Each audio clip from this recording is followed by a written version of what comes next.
Hello everybody, welcome back once again to the Final Fantasy VII walkthrough. This is mostly going to be a dialogue oriented video. I don't remember how long this one lasts, but I think it's mostly, I would say dialogue slash character development. Now, I did speak to this NPC here, and I don't know, he seems like some sort of worshipper of this pillar. And he does describe what would happen if the pillar were to fall. And, if it wasn't already obvious, that's one of the kind of supports for the plate above. And if anything were to happen to it, obviously the plate would come down and actually destroy everything underneath. So I don't know, as far as a design standpoint, city design standpoint, I'd say not real great. Obviously that would be a huge issue, but I don't know, or I can't remember, those two Shinra guards are guarding. I believe that's a path that we can actually get through later on. I think we'll probably come from behind them and be able to continue on, but I don't remember where that actually connects to. And I suppose it's probably not all that important right now, but alright, so there's a terrorist explosion. What does this mean? I don't know. Keep on top of these things. If you knocked out Midgar's power, wow, okay. A lot of evidence. Okay, so this person is talking about kind of the fallout from the explosion and how there was apparently a lot of money's worth of damage. Somebody got kicked out of the store. What's with that? Okay. I guess these guys are just complaining that Barret kicked them all out of the bar. Which, if it wasn't obvious, is the home base of Avalanche. And where we are going to meet up with another one of the main characters in the game. I don't know what I'm doing here. I don't know what the point of giving that kid money. I think you can sleep upstairs in his room or something like that, which would, restore your health and magic, but I don't think it's worthwhile right now. I don't actually think there's a reason for doing that. The Iron Bangle here, if I remember correctly, this is the only place in the game. Don't quote me on that because I'm super rusty, but if I remember correctly, this is the only place in the game to buy those.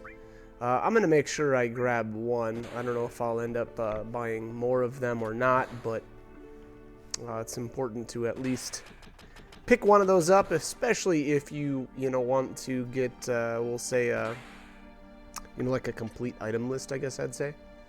So keep in mind, you will need to get one of those here. I'll be honest, I kind of jumped the gun with this area here. It's kind of a waste of time, honestly, to be here right now. It's better to just kind of continue on with the story, because this is almost like a beginner's area right here, and they won't really have much to say to you until after we progress a bit with I'd say, like the storyline dialogue. So yeah, so that guy even hints to come back tomorrow, so that's what we will do. But all right, they do, I'll be honest, so they actually do give a bit of information, a lot of good information actually, about the game. And I'd say if it's your first time playing, it's a really good idea to spend some time there. We will actually come back in a little bit, I should say towards the end of this video. And like I said, they've actually got a lot of really good information for anybody that hasn't played the game and doesn't really understand the ins and outs. So if you haven't, if this is your first time, I would suggest speaking a bit, or spending a bit of time there. But anyways, all right, so here, this is Tifa. You actually get to name her, yeah, right here, actually. If you want to call her something different, then go right ahead. But I Again, going with the default names here just to keep things a little bit easier. But here you can, you actually have a couple of dialogue choices. The first one is, she asks you if you fought with Barret or not. I don't know what happened. I don't know if that's actually a love point or not, you know, based on what you say. I don't know if you say that you fought with Barret, I don't know if she likes you less or whatever. If you don't get a point for that, I'm not sure. But I just told her that obviously I think I said I didn't fight with him or something like that. But then you do get a love point with her if you give her the flower. So yeah, so I think that's what I ended up doing there. But, alright, so what else do these characters have to say here? Not a whole lot. Alright, so let's head downstairs. I think, anyway. Oh, no, I'm sorry. Yeah, you have to actually try to leave, and then Barret will run in. Papa, welcome home. So, if it wasn't obvious already, Marlene is not Barret's biological daughter. And that will be explained a bit later on in the game. I like the, I don't know if it's like a pinball machine or something. It's kind of look like it. That would be pretty cool. Let's be honest, that would be pretty cool. Alright, so, again, now, with these dialogue choices, I have no idea if this has any bearing on, you know, anything. I guess Cloud needs a drink, though. Isn't even a tough job.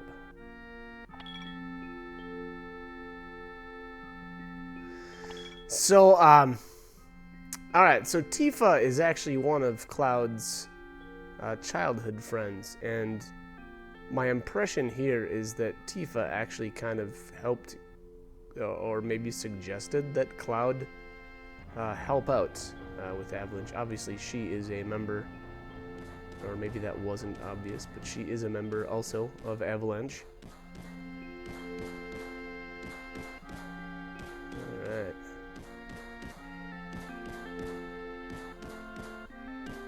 Is that supposed to be a 5? Or is that just, are they spelling out sin there? I'm not sure.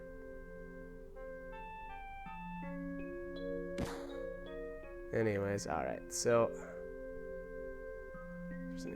Oh, so Barret here is actually asking if there was anyone from Soldiers there, and Cloud, you know, responds no, and basically you'd be dead if anybody was, or if we were going up against anyone from Soldier. So I don't know. It always seems like Barret's got a little bit of a chip on his shoulder, which I guess, you know, it makes sense. You know, just the fact that he's you know, kind of an activist, I'd almost say. An environmental activist. Maybe a little more zealous than most, but... yeah, but like I said, so it probably makes sense. You know, obviously, Soldier being the... I would say the elite fighting force of Shinra, and, you know, kind of... I guess he's kind of wondering what they're... like, or how difficult they would be to defeat in battle. But, alright, so what else we have going on here? I'm not sure, actually, who you have to speak with here, but I generally just try to make the rounds, you know, talk to everybody, see if anybody has anything important to say, and then jump on the lift and head back upstairs. And I think Tifa will... come on here. Yeah. Alright, so here Tifa actually, you know, officially asking Cloud to join. And if I remember correctly, I took a bit of time here to respond. Oh, no, this was not it. At some point, I believe in this video, I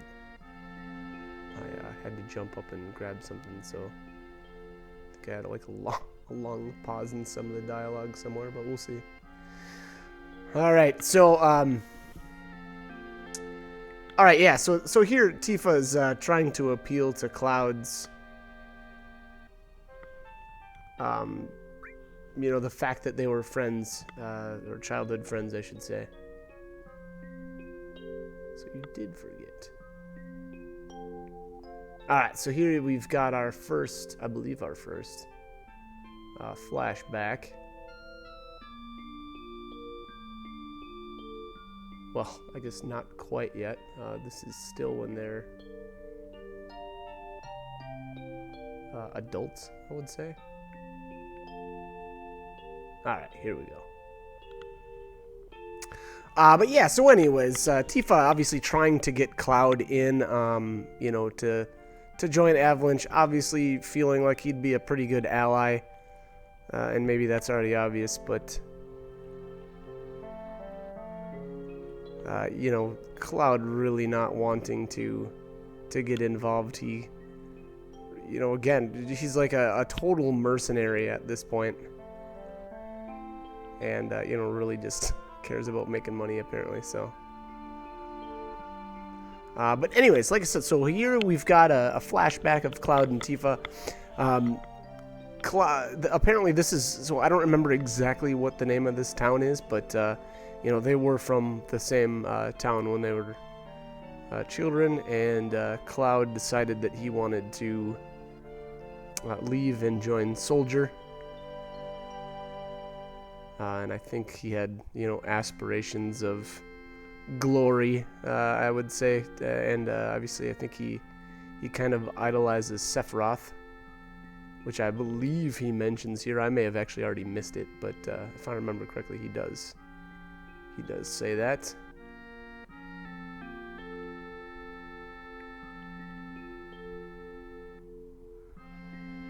Okay. Alright, so why don't we make a promise? If you get really famous and I'm in a bind, you'll come and save me. Okay. So that's the promise that the promise that she's referring to.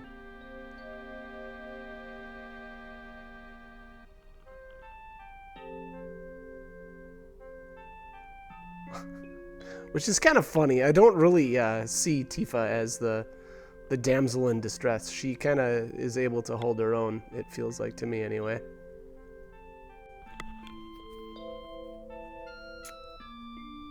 I'm not a hero and I'm not famous. I can't.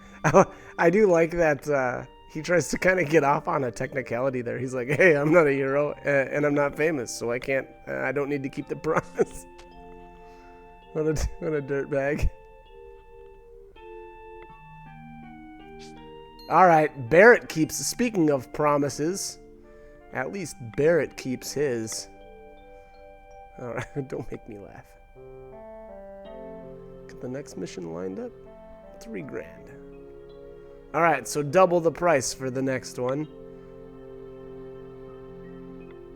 That money's for Marlene's schooling. Oh, sad. So, just to put things into perspective here, Barret is using his daughter's schooling fund in order to, I would almost say, what, fund terrorism? I don't know. It's for a good cause, I guess, but, that answer there, I don't know. Again, another, excuse me, dialogue choice there where I don't know if it really matters or not. What did I reply with? Something like, next to you who wouldn't sleep well? Okay, kind of dirty, I guess. Or flirty, however you want to say that. Alright, so anyways, apparently here Barret is clueless on materia, which I find interesting. I kind of feel like he would kind of need to know this kind of information by now, and especially if he's, you know, the leader of Avalanche. I don't know, that's my thought, but not really all that important. I'm gonna whiz through most of this. The tutorial is pretty, I mean, the material system, or at least the basics of it, is pretty self-explanatory. You will notice though, so like the Buster Sword there has two spots there, and then if you notice there's the little kind of like gray lines in between. That just means that they're connected, and so certain pieces of material are able to be used kind of in conjunction with others. I'll point out once we get our first one, but you know, as long as your two spots are connected like that, they'll work together. So you know, again, that's actually pretty important. And then just the sheer fact that you know, your characters are actually limited on how much materia they can actually equip. So you know, for a long time, I'll be completely honest, that won't matter, because you know, we're going to be actually throughout the entire game, you're actually severely limited based on your current available equipment. So as you know, the game progresses, you'll get better equipment. It'll have more slots, and thus you'll be able to equip more materia. So that's kind of the basics of it. They do talk here a bit about how it affects your stats, though, too. So if you notice there with Restore here, you'll see the equip effect. And what it says there is strength minus 1, magic plus 1, max HP minus 2%, and then max MP plus 2%. So that's kind of just like what happens as you have it equipped. Now, in the grand scheme of things, is 1 strength that big of a hit? No, not really. The other things, though, like the HP minus 2%, at the beginning of the game, that's not that big of a deal. But towards the end of the game, that'll start to add up, and you'll notice that you know, like I said, so you know, at 100 HP, 2% isn't that big of a deal, but at 1,000 HP, you know, that's a little bit more. Now, again, would I ever say that I would equip material or materia based on that? No, not at all. To be completely honest, I just don't even care. You know, the benefits of having materia far outweigh the minor stat reductions that you'll get from having those equipped. Now, this is the first materia shop. I actually didn't buy anything. I didn't really feel like it was worthwhile. We've got Lightning, Ice, and Restore right now. That guy, I guess, did have a Fire materia there as well, but I kind of feel like we'll end up picking up some Fire materia later anyway, so I didn't really see the need to buy any of that. But all right, so anyways, we're gonna head in here to the novice area, I guess, or the training area, however you want to put this. But this person does actually mention how the save points work. Those are also pretty self-explanatory, and they're pretty obvious, I guess. But anyways, that's a save point. That's a treasure chest. And here you can talk a bit about the battle system and kind of the ins and outs. Again, so I mentioned this earlier, but I'm actually not going to talk about any of this stuff. Maybe, you know, as we get into some more battles, or maybe the next video I'll talk about some of this stuff. But for the time being, I'm just going to skip it. But, you know, if you're playing the game and you know, if it's your first time through, definitely check out this stuff. There's, again, some really, really good information here. You know, effective ways to use materia, how do I equip materia, those kind of things. That's important stuff to know. And then here, actually, on the ground, you get your first enemy all materia. And then this guy actually throws a treasure chest down as well. And then he does mention that there are treasure types and bag types. And a bag type, or what they mean by that, is just, you know, an enemy, or an item that's just left on the ground. Up here is a place to stay or to sleep at. I don't believe I'm gonna take advantage of this, because if I remember correctly, I had full health and full MP, so there wasn't really much reason to sleep. I guess I just wanted to see if there was anything in here, which there doesn't appear to be. So, anyways, let's get our materia equipped here. All right, so here I'm going to actually equip I think he's already equipped with lightning, and then so I actually equipped, excuse me, Cloud with the, excuse me. Woo! So I equipped him with the lightning, or sorry, he already was equipped with the lightning, and then I just junctioned it with the all material. So, what does that mean? Well, in previous Final Fantasy games, you know, there's usually easy ways to make it so that your material will affect all enemies, like Final Fantasy VI, for instance.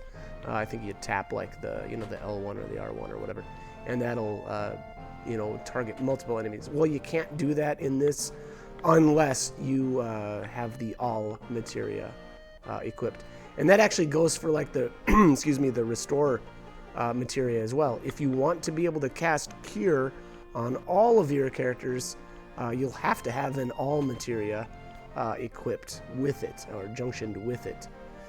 So, that kind of stuff I'll talk a little bit more. Actually, probably we'll wait until the next video. We're coming up right on the end here, so I think I just talked to, another NPC or two, and then I'm going to actually end up going up over here and saving. So, anyways, I hope this guide was helpful, and as always, hope you join me for more videos. Thanks for watching.